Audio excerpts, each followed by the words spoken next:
Oke, selamat pagi adik-adik semuanya. Kembali lagi bersama saya Arta di sini. Oke.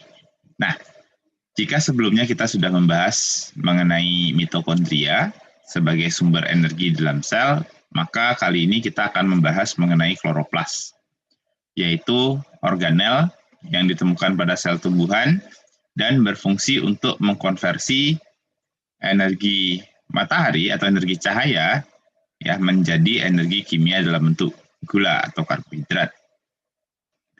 Nah, bagaimana sih struktur dari kloroplas?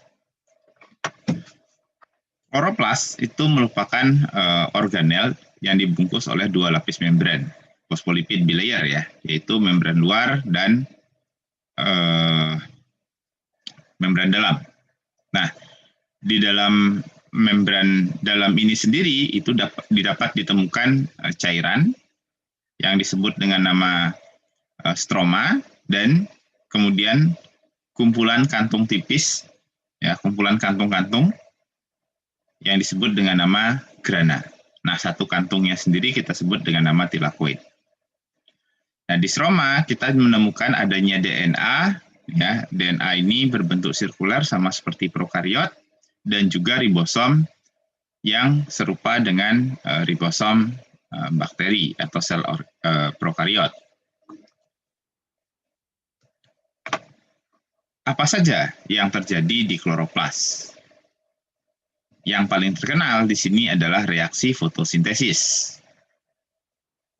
Nah, pada reaksi fotosintesis ada dua tahapan, ya, di mana satu tahapan berlangsung di tilakoid, yaitu reaksi terang, dan tahapan yang lain berlangsung di stroma, yaitu siklus Calvin, atau adik-adik kenal juga dengan reaksi gelap.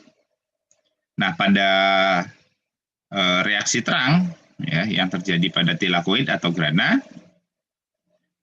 energi cahaya yang diserap oleh pigmen pada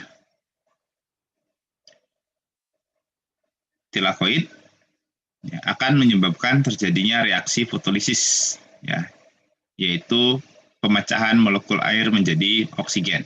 Nah, reaksi ini akan menjadi sumber elektron atau juga kalau dilihat adalah sebagai pengganti elektron yang hilang dari klorofil yang merupakan pigmen utama pada fotosintesis. Nah,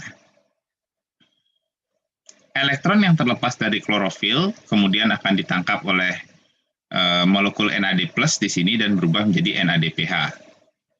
Nah, selama elektron mengalir dari klorofil ke NADP+, ya akan dilepaskan energi yang dipergunakan untuk mensintesis ATP.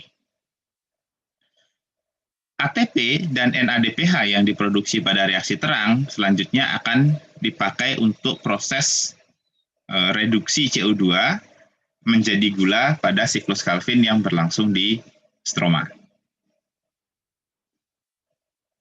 Oke. Nah, pada siklus Calvin di sini CO2 itu akan difiksasi ya dan kemudian selanjutnya direduksi ya dengan energi berasal dari ATP dan elektron berasal dari NADPH menjadi molekul gula. Nah, ATP yang telah digunakan akan berubah menjadi ADP, sedangkan NADPH akan berubah menjadi NADP+. Nah, baik ADP maupun NADP+ itu akan dipergunakan kembali pada reaksi terang yang berlangsung di tilakoid. Nah, proses apa lagi yang terjadi di kloroplas? Ya.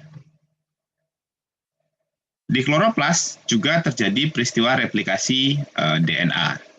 Ya. Jadi replikasi DNA-nya di sini mirip seperti replikasi yang terjadi pada sel bakteri.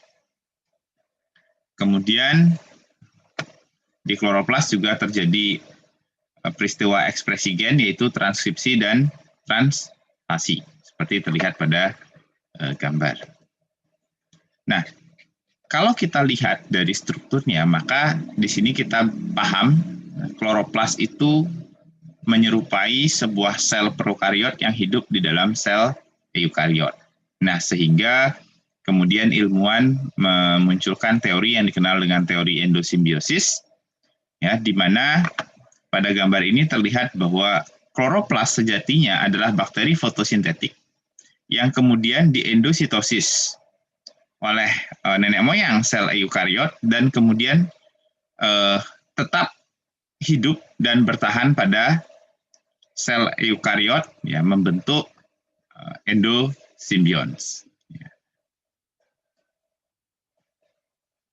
Nah, itu yang bisa saya jelaskan mengenai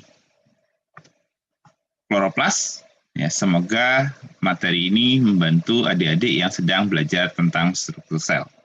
Oke, sampai ketemu pada video berikutnya.